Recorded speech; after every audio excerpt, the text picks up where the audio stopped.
November.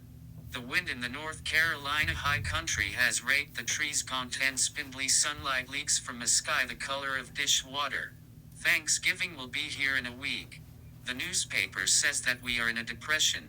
People who live on this mountain might say trouble is the world's way. From an early age, I've been told to count my blessings. I have a wife and 2 daughters. We've drawn long straws, I guess you'd say, in this latest round of misfortune. My wife is fond of reminding me that nothing happens to a man that God hasn't already prepared him for. She doesn't believe that he has reduced us to a dice roll or even our own admittedly primitive best devices.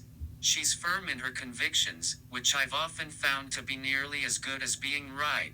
I have a job with John Pittman's outfit, a sawmill that he's kept running for well over 40 years. The mill is set up by the river in a place called Drover's Paradise. Confederate soldiers staged livestock by war's end just shambling, emaciated specimens along these river banks to be sent by ferry to points downriver. In years subsequent to this conflagration, the mountaineers chopped the great yellow poplars, spruce and white oak growing in abundance along these river banks or drug them down from the ridges with mule and horse teams, disgorging the timber into the rivers during springtime freshets. It is said that some of these men would bind the logs into rafts and ride them down into the flesh-pot towns blooming along these banks to enjoy a portion of the proceeds to be wrung from the buyers. Mr. Pittman had been one of these mountaineers, not much more than a boy then, but wise enough to have hazarded sparing amounts on the meager comforts provided in such places. It is said that Mr. Pittman is a widower, his wife carried off by pellagra in the hard years after the war. Some whispered that she ran off with an itinerant preacher.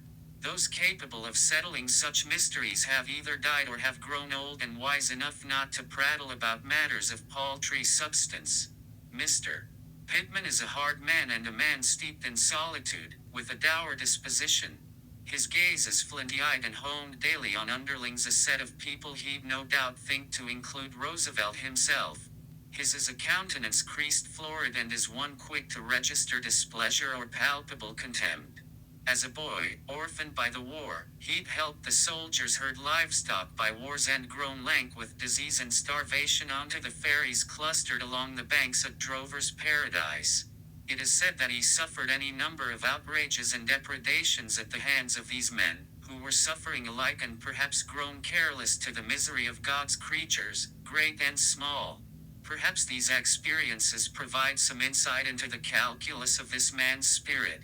That summer previous, on a bright June Saturday afternoon, as I remember it, we were milling around the wigwam burner, stuffing chips down it as fast as we could go, eager to knock off.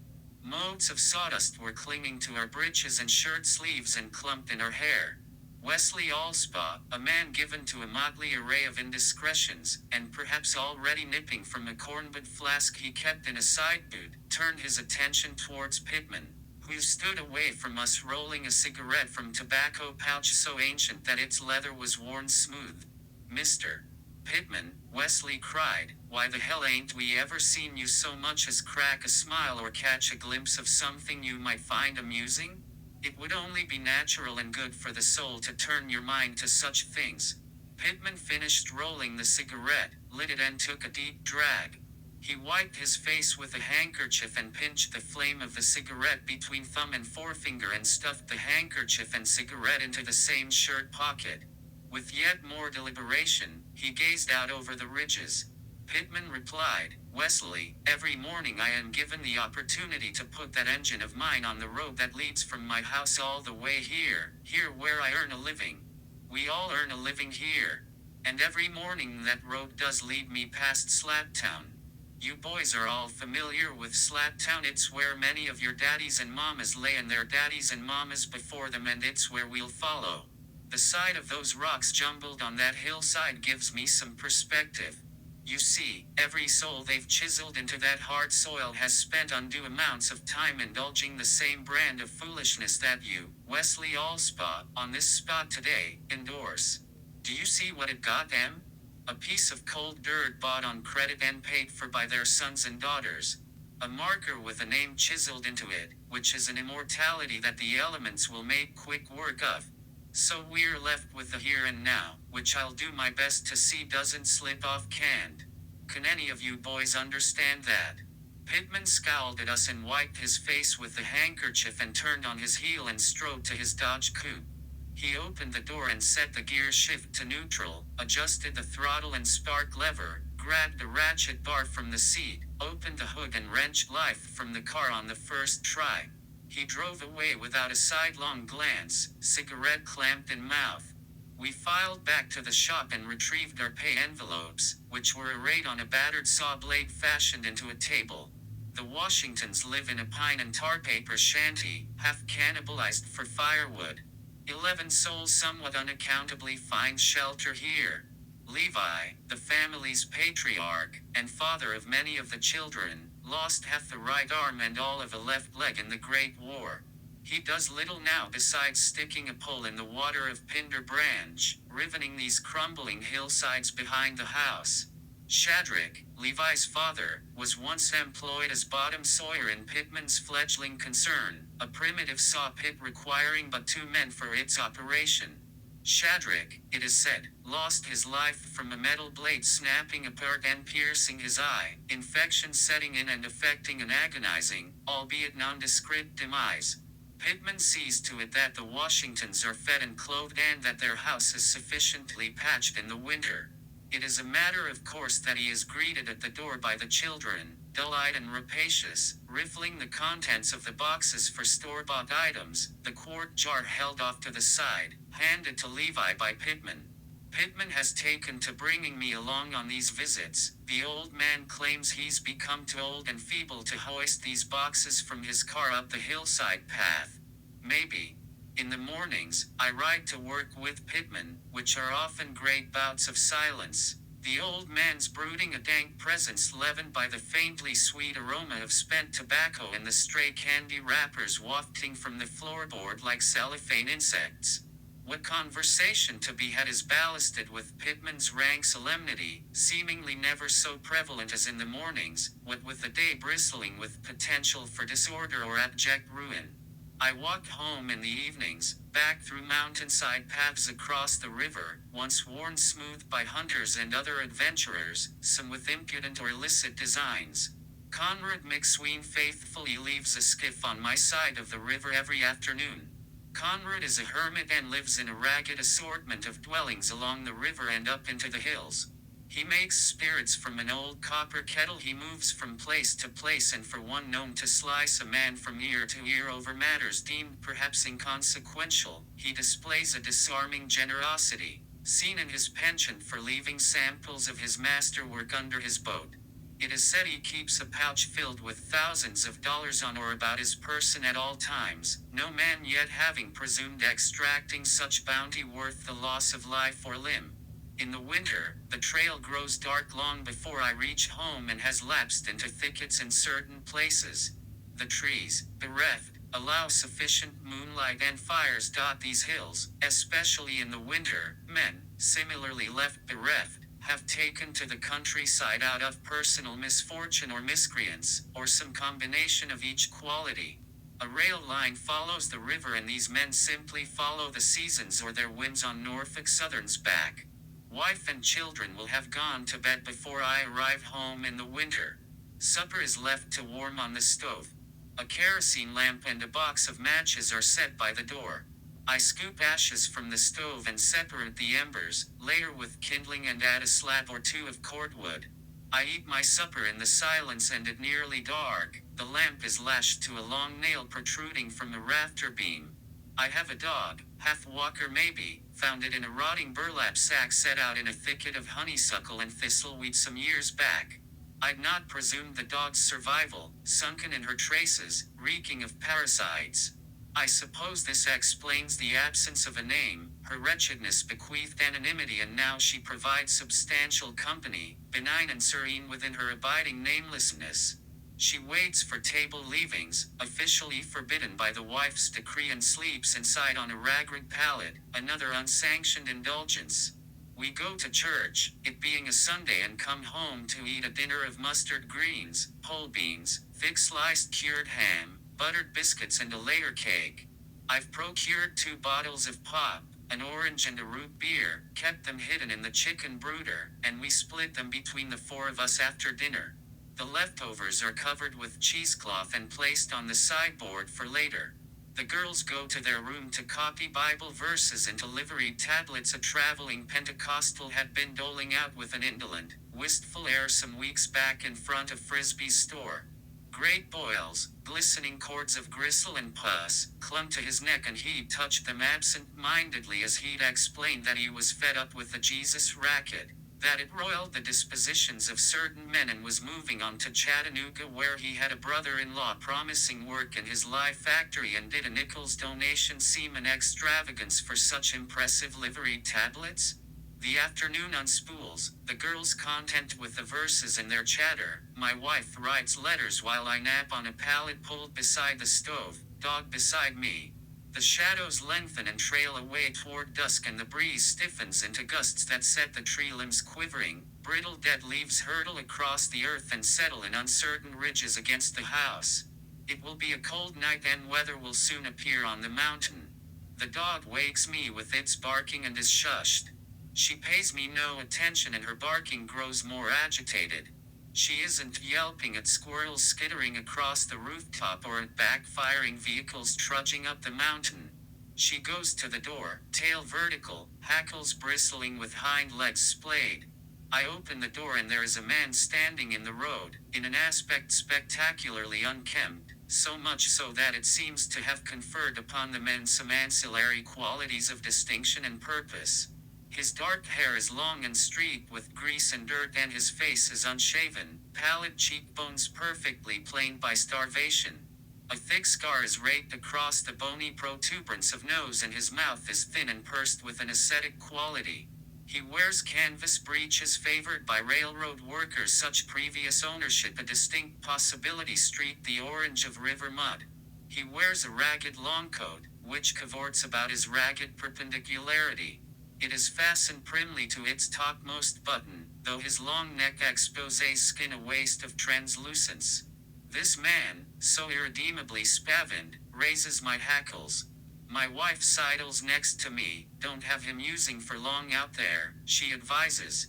He approaches the house, moving through the yard's tall grass with a marionette's high-stepping deliberation.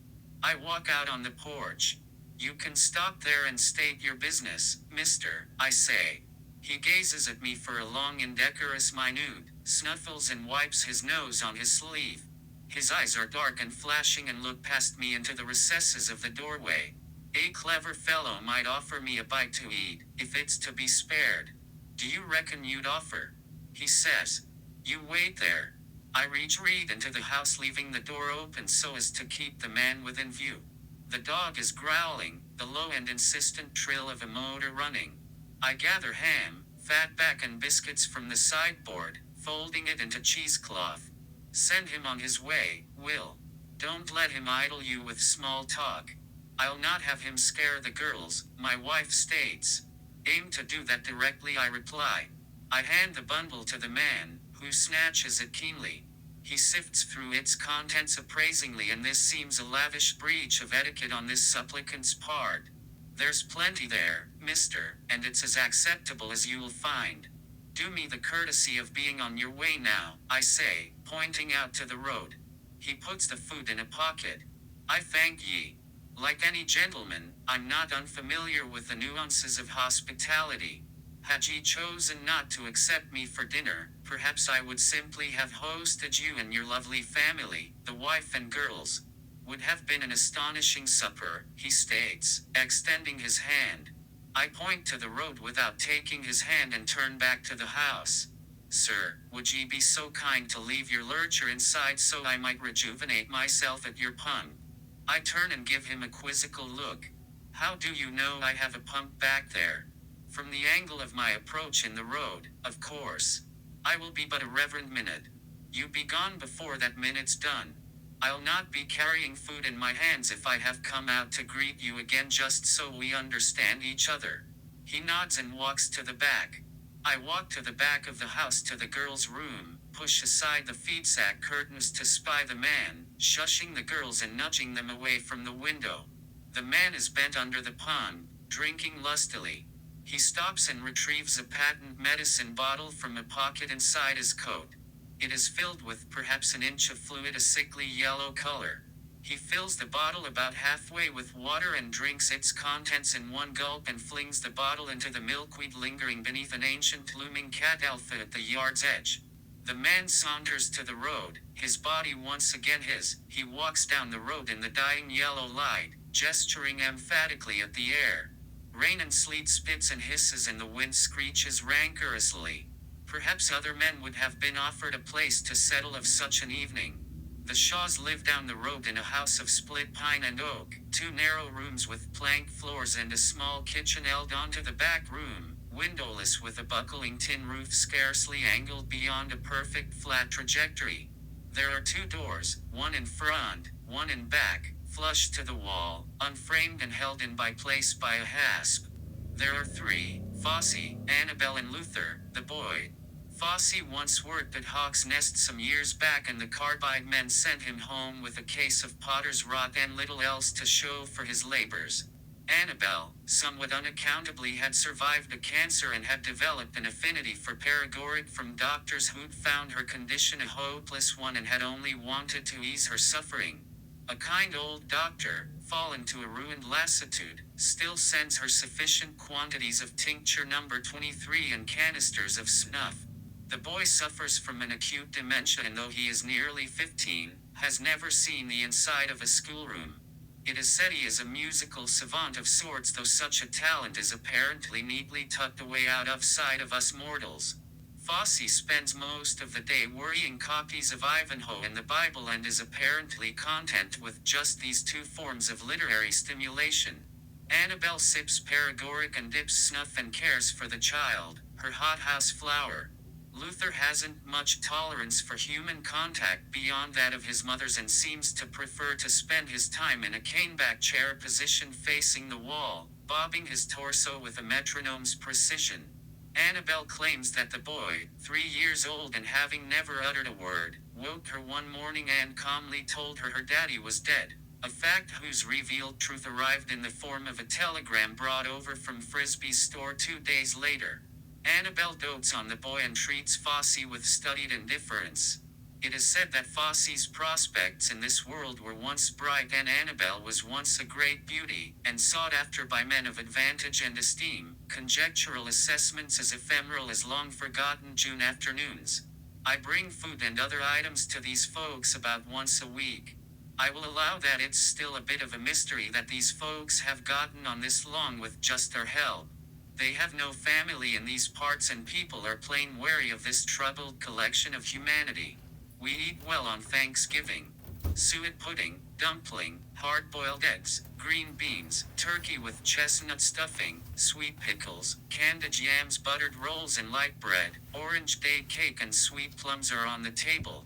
We eat our fill and we thank the Lord that such a humble family has been provided for so completely.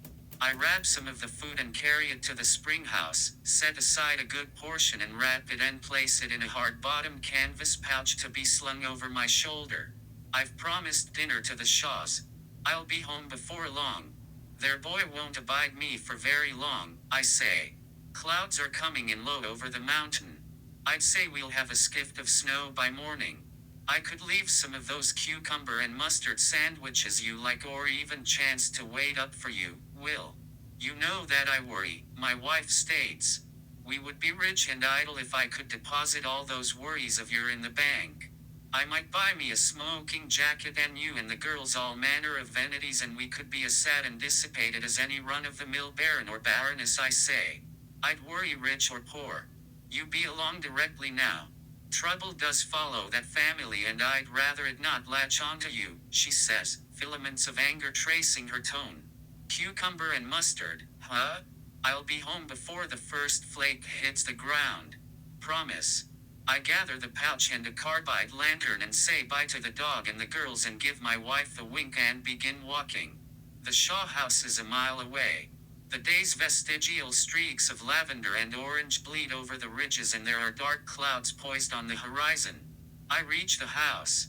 The boy has created a walkway, a miraculous assemblage of polished river stones identical in size and shape, precisely delineating a path to the front door. Woe to the stranger who inadvertently kicks a rock out of place. I shout to announce my presence. Fossey is usually sitting outside the door on a splayed hickory chair, reading. Today there is no one outside to greet me. The door is open and I guide the lamp's rays into the cavernous recesses of the house. I go inside, casting the lamp about as there is no other light.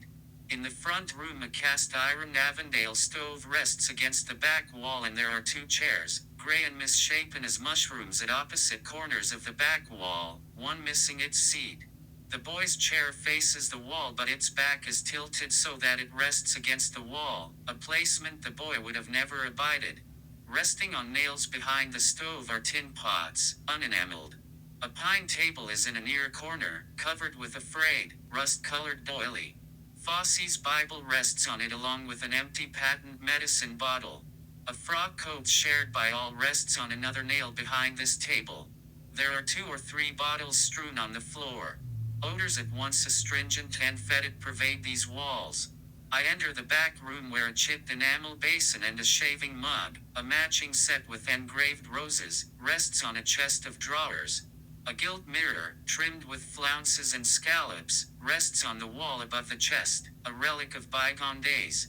A rudimentary kitchen abuts the back room. A tin sink is braced into the wall with a shelf above it, containing a few items of cutlery, mismatched drinking glasses and china plates, and a cast iron frying pan and a kettle. There is a plank table and 2 chairs in the middle of this room, and it is here that Fossey and Annabel are arranged in the chairs, dead and curling in their traces, throats cut from the angle of one jaw to the other, rigid as pewter figurines, blood covering them like the wax leavings of a candle. Their eyes are milky, opaque, stupidly conveying nothing of horror or even of their sad, blighted lives.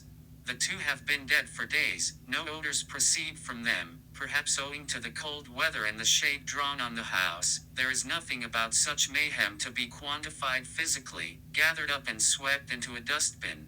I reel outside. I'm not angry or afraid, but overwhelmed with a wondrous sensation, one of revelation in its rawest, most primary state. I've glanced against something utterly at odds with our hewn logic. The chair leaning against the wall tells me the boy had nothing to do with this. I suspect he's been dragged off and murdered in the woods or pursued and dispatched. I dump the food from the pouch and walk to the back of the property where Fossey keeps a rude assortment of tools in an outbuilding. I find a rusty briar axe with a broken handle, tang protruding from its end. I stuff it in the pouch and grab the lantern. The boughs of the trees ache and branches writhe and gnash in the wind. The stars are drawn behind a veil of clouds. I refill the lamp with water and scoop the spent lime from the bottom chamber and thread the valve carefully into place. I say a prayer for 2 souls and mine to boot. I find him in an abandoned railroad switchback overcome with canebrake and chiggerweed. He's hacked a clearing and built a small fire, which he leans over, mumbling in the manner of a small child recounting a bedtime story. He looks up at my approach. "Did ye not bring food today?" "I've slaked my thirst but not ate since Sunday," he says. "I've no food. I've come here to settle accounts. I reckon you know I wouldn't be here on an errand of mercy. The lady she offered her medicine that Sunday said she didn't kindly have food to spare but hoped that the syrup would prove gratifying. I took the bottle and thanked her, and that's when I went huntin' down your way. It was a disappointment to meet ye. I'd planned to run a go at the young'uns and missus. Had figured her a widow when I saw her in the garden with the small ones and it nearly dark. That being some days before. Your presence did cast matters aslant, but, well, you've seen, I've managed to frolic with them folks anyway. Reckon I'd have got around to it sooner or later. I took your kind charities and did polish off the rest of the paregoric as it was plain she'd have no more use for it. You've seen all that and we've ventured a ways past mere explanations. Them folks were stand-ins for my family. If you want to look at it that way. I said I'd have gotten around to him sooner or later. You sure you didn't kill him for a few dregs of that yellow syrup? Course not. I'll allow I spent a good day down there in their fine sitting room, sipping, basking in their hospitality such as it were. They seemed a happy couple there waitin' for supper. Then why? Oh, it was a splendid sight. Peelin' the world open for that boy of all the caterwauling. You've never heard such. I suspect dispatching the boy would have been the kind thing to do, in light of the circumstances. Living on now that boy's in a patch of hell. You're satisfied. Satisfied? Is that the word you're looking for? Why would you try to make head or tail of this? I can see from here you want to drag me to the sheriff and see me hung in some such civilized manner come springtime. That's where you're wrong. There are intricacies of the heart and we've got all manner of philosophy and religion to address such matters, but what you are and what you've done, it's beyond that. I'm certain of that, and that does give me some peace, even with what you've done to them. I'll even acknowledge that within the fact of your existence, there is an order to be found. Well, be on with it or off with you, he says impatiently. He withdraws the long blade from inside his coat pocket and rests it on his knee. I've got a train to catch or I don't, he says, cocking his head back insolently, his eyes gathering no light, glinting the yellow of forthright malevolence. I take the briar axe from the pouch and step toward him. He doesn't flinch and I swing the blade in a horizontal arc and lock the man's head off. Blood springs from his neck and crimson spikes, and his body is still upright, gathering the fire's warmth. His head rolls into a patch of milkweed. I take the blade off his knee and place it in my pouch and kick his body over and tug his coat off and ball it up and put in the pouch. I begin walking back to the Shaw house, pouch slung over shoulder, blade in one hand, limp the other. It is snowing, first gentle motes swirling to earth, then clots flung sideways from the heavens through the howling wind. The trees are dark forms, wraiths, swirling with hallucinatory configurations, improvisations and digressions in the firmament.